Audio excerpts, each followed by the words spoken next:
राजस्थान के रजवाड़ों पर जब हैदराबाद के नवाबों ने रॉयल विन दर्ज की तो मेरे जहन में सवाल आया कि क्या आईपीएल आपको भी बोरिंग लगने लगा है। मतलब ऐसा लग रहा है केवल batting batting batting batting batting चली जा रही है। दोपहर के मैच में 264 बनते हैं और 19 ओवर में चेज आते हैं। केएल राहुल 150 मारते हैं लेकिन उनकी टीम आसानी से मैच आ जाती है। शाम को वैभव सूर्यवंशी 36 पे 100 मारते हैं लेकिन उसके बाद अभिषेक शर्मा और ईशान किशन धुआं कर देते हैं और 18.3 में मैच खत्म कर देते हैं। मतलब क्या क्रिकेट का स्टैंडर्ड इतना बड़ा हो गया है या फिर गेंदबाजों के लिए इस मैदान पर कुछ बचा नहीं। मतलब क्वालिटी बॉलर क्वालिटी बॉलिंग कर रहे, जैसे जोफ्रा आर्चर ने अच्छी गेंदबाजी की लेकिन हैदराबाद ने बड़े आसानी से मैच हरा दिया। और सच कहें तो इस मैच को देखने के बाद मुझे कहीं ये लग भी नहीं रहा था कि ये मैच चेज नहीं होगा, क्योंकि 264 भी जब चेज हुआ तो बड़ी आसानी से हुआ। अब या तो क्रिकेट बड़ा हो गया है या फिर गेंदबाजों के लिए कुछ बचा नहीं। क्या जो भी है, मुझे ये जीत बड़ी बोरिंग विन लगी। बोरिंग इसलिए नहीं कि हैदराबाद ने अच्छा खेला नहीं। अभिषेक शर्मा 29 पे 57 और ईशान 31-74 क्लास पारी, वैसे ही क्लास जो वैभव सूर्यवंशी ने दिखाई। 14 साल की उम्र में 15 साल की उम्र में 4 शतक लगा लिए उस लड़के ने ओवरऑल T20 के फॉर्म। मतलब आईपीएल की क्रोनोलॉजी समझिए, सवेरे ऑरेंज कैप विराट कोहली की थी, दोपहर में केएल राहुल के पास गई, शाम को वैभव ने उठाई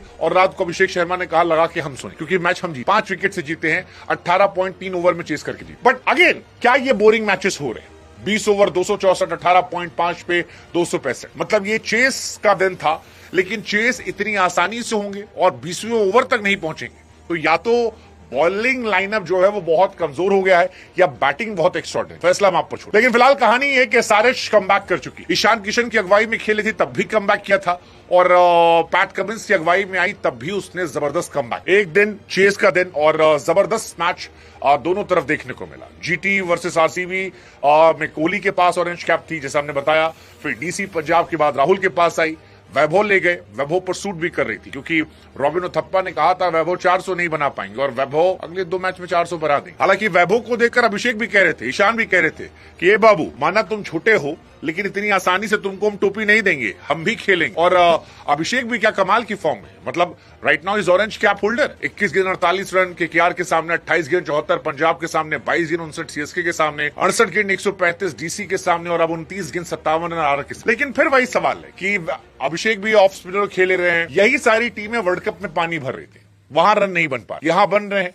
अब मुझे समझ में नहीं आ रहा कि कौन अच्छा बैट्समैन है, कौन घटिया बैट्समैन है, कौन बॉलर ऐसा है जो जबरदस्त है, कौन सा बैटर ऐसा है जो जबरदस्त है। या तो आप एक्सट्रीम क्वालिटी रखते हो, जसप्रीत बुमराह वाली क्वालिटी रखते हो, क्वालिटी जोफ्रा आर्चर वाली रखते हो, या फिर क्वालिटी रखते हो आप पैट कमिंस वाली, क्योंकि कमिंस ने भी पहली पारी में जब सब पिटे थे तो कमिंस 4 ओवर 27 रन देकर 1 विकेट, रियान पराग का 1 विकेट निकाला था उन्होंने। और रियान पराग तो मुझे लगता है वैसे भी गुड फॉर नथिंग। मतलब Riyan Parag to be very honest मैंने बीते 2 सालों में उनकी तारीफ की थी, लेकिन जब मैं ओवरऑल हिस्ट्री देखता हूं, यार 9 साल में आप 1 सीजन चले हो, उस 1 सीजन के दम पर ससुर आप टीम इंडिया खेल गए हो। आपने राजस्थान की टीम होने के बावजूद अपना होम ग्राउंड जो है वो असम करवा लिया है क्योंकि आपके बापूजी में दमखम है। उसके साथ आप संजू सैमसन को उठाए कैप्टन बन गए हो।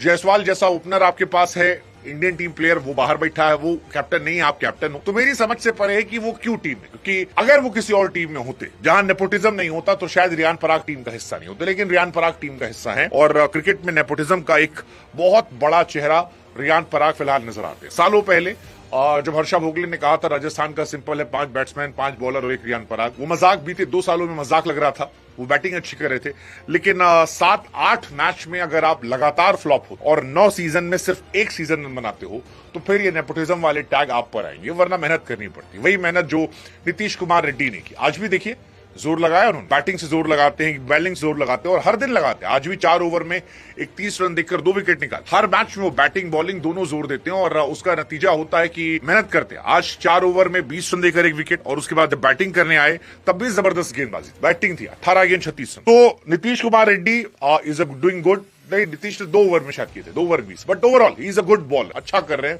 एक अंडररेटेड ही प्लेयर है और हार्दिक पांड्या बनने के काफी करीब है, काफी करीब। तारीफ ईशान किशन की भी होनी चाहिए, ऑफकोर्स होनी चाहिए। कैप्टन के तौर पर मुझे उनके लिए बुरा लग रहा था कि आज उनसे कैप्टनसी क्यों छीनी गई। मेरी नजर में तो आइडल कैप्टन वही थे, लेकिन जब आज उनसे कैप्टनसी छीनी गई इस सीजन में, उसके बावजूद बैटिंग में आज उन्होंने सबसे जबरदस्त पारी खेली। अगर आप सारिश की बैटिंग देखेंगे, 31 गेंद पर 74 रन, 238 का strike rate Ishan Kishan. Mumbai Indians ने बहुत बड़ी गलती की ईशान किशन को। 1-2 सीजन उनके खराब गए थे और मुंबई ने उन्हें रिलीज कर, लेकिन ईशान किशन ने जो वो रिलीज हुए, बाहर गए, कॉन्ट्रैक्ट से ड्रॉप हुए और अब जो उनकी वापसी हुई है, trust me, he is a next level batsman, next level bat. मतलब इंडिया के लिए वर्ल्ड कप में 300 प्लस रन, एसआरएच के लिए जबरदस्त पारियां खेल रहे हैं और जितनी तारीफ उनकी की जाए उतना। मैंने कुछ समय पहले कहा था कि 4 टीमें हैं जो क्वालिफायर में जा सकती हैं, अभी भी मैं उसी पर हूं। पंजाब नंबर 1 टीम होगी, आरसीबी नंबर 2 होगी, सनराइजर्स हैदराबाद मेरी नजर में तीसरी टीम होगी जो आज 3 नंबर पर पहुंच गई है। 4 नंबर पर मैं राजस्थान या दिल्ली में किसी को, पहली प्रायोरिटी राजस्थान है, दूसरी प्रायोरिटी दिल्ली हो जाए, इन दोनों में से कोई चला जाए। बट राजस्थान कमाल का कमबैक, क्योंकि राजस्थान टीम को सबने साइन ऑफ किया था शुरू में और एक कहा गया था कि ये 250 बनाएंगे और 300 पिटवाएंगे। बट पैट कमिंस अब आए हैं तो गेंदबाजी जो है बेहतर हुई। प्रफुल्ल हिंगे की आज जबरदस्त पिटाई हुई है जो मुझे बार बार ये एहसास कराती है कि घमंड नहीं दिखाना। प्रफुल्ल हिंगे पहले मैच में अच्छी गेंदबाजी करते, मैन ऑफ द मैच बनते और वहीं पर एटीट्यूड झाड़ देते हैं कि मैं वैभव को शिकार करने आया था, ये करने आया था, वो करने आया था। और वैभव ने आज शायद से नोक कूटा है।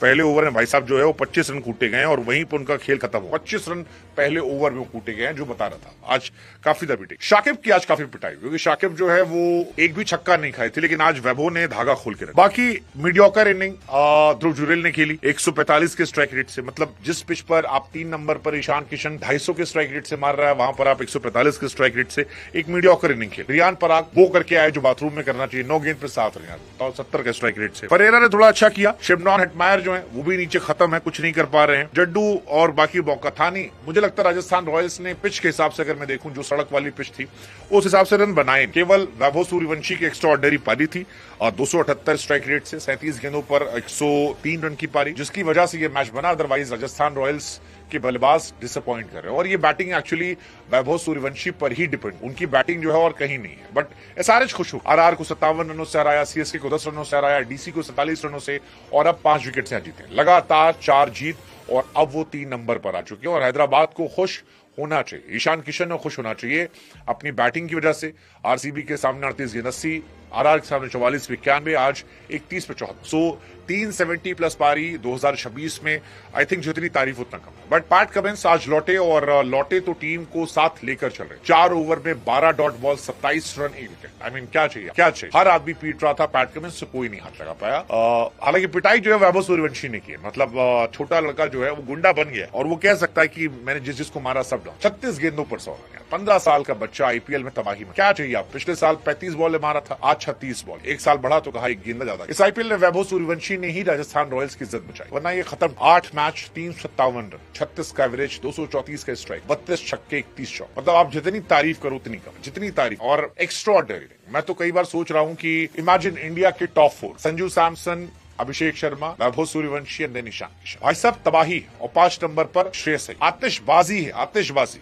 मतलब धुआं है। 17 गेंद पे 52 रन सीएसके के सामने, 18 गेंद 31 रन जीटी के सामने, 14 गेंद 39 रन नमाई के सामने, 26 पे 78 आरसीबी के सामने, 28 पे 46 के केआर के सामने और आज 37 गेंद 103। What a talent, what a talent. चाहे सड़क हो या जो हो, लेकिन इस लड़के ने बताया कि यार ये अलग मिट्टी का बना हुआ लड़का, क्योंकि इसी पिच पर जायसवाल खेल रहे थे 8 गेंद 10 रन, जुरेल खेल रहे थे 35 गेंद 51 रन, पराग खेल रहे थे 9 गेंद 7 रन, हेटमायर 10 गेंद 3 रन, जडेजा 3 गेंद 4। आप सोचो कि ये इंटरनेशनल प्लेयर। तो एक तरफ तो मुझे लगता है सड़क है, लेकिन सड़क भी उन्हीं के लिए जो एक्स्ट्राऑर्डिनरी प्लेयर है। जैसे अभिषेक शर्मा 29 गेंद 57 इज एक्स्ट्राऑर्डिनरी। ईशान किशन 31 गेंद 74 रन। बाकी आप देखोगे तो वो भी संघर्ष कर रहे हैं। जैसे क्लासन 24 गेंद 29 रन बनाए हैं। नीतीश कुमार रेड्डी ने थोड़ा जोर लगाया, बट भाई मैं कह रहा हूँ कि दोनों साइड से मसला है। But Vaibhav is a different man. मतलब आप जितनी तारीफ करो, जितने शब्द आपके पास हो, वो शब्द कम हो जाते हैं। रॉबिन उथप्पा अपने आप को कोस रहे होंगे कि उन्होंने क्यों कहा था ये लाइन कि वो 400 नहीं पार, मतलब डिसअपॉइंटेड हो। हालांकि आज खुश होंगे पैट कमिंस भी, क्योंकि बॉलिंग अच्छी हो गई। They have Ishan Malinga, Cummins अच्छे बॉलर हैं। शाकिब का दिन बुरा था but he is a good bowler. फिर उसके बाद 2 स्पिनर है, अश्विन वो भी अच्छा करते हैं, नीतीश कुमार रेड्डी भी अच्छे बॉलर हैं। So overall they are good team. I think Punjab RCB के बाद तीसरी अच्छी टीम है, क्योंकि उनकी बैटिंग भी अच्छी है। ऊपर तीनों टुल्ले जो है वो बहुत जबरदस्त प्लेयर है और ये अपने आप में एक शानदार चीज है कि बैटिंग उनकी अच्छी थी, बॉलिंग उनकी जगह। राजस्थान शुरू में पॉइंट अच्छे बनाए हैं, रोते गाते रगड़ते चीखते चिल्लाते पहुंच जाएंगे। फिलहाल मेरा टॉप 4 वही है, पंजाब, आरसीबी, एसआरएच, फिर आरआर और डीसी मान के मैं चल रहा हूं। हो सकता है सीएसके सरप्राइज कर, हो सकता है, I am not sure. Again CSK they are completely dependent upon Sanju Samson, जैसे राजस्थान रॉयल्स वैभव सूर्यवंशी। तो ठीक है, बट आईपीएल बोरिंग हो गया यार, आईपीएल बोरिंग हो गया है। और रियान पराग का बताओ, आपको लगता है ये नेपोटिज्म प्रोडक्ट है? मतलब कैसे यार, 9 साल से खेला लड़का, एक सीजन और एक सीजन पे इंडियन टीम और एक सीजन पे आईपीएल कैप्टन। कम ऑन यार, अजीब सी कहानी।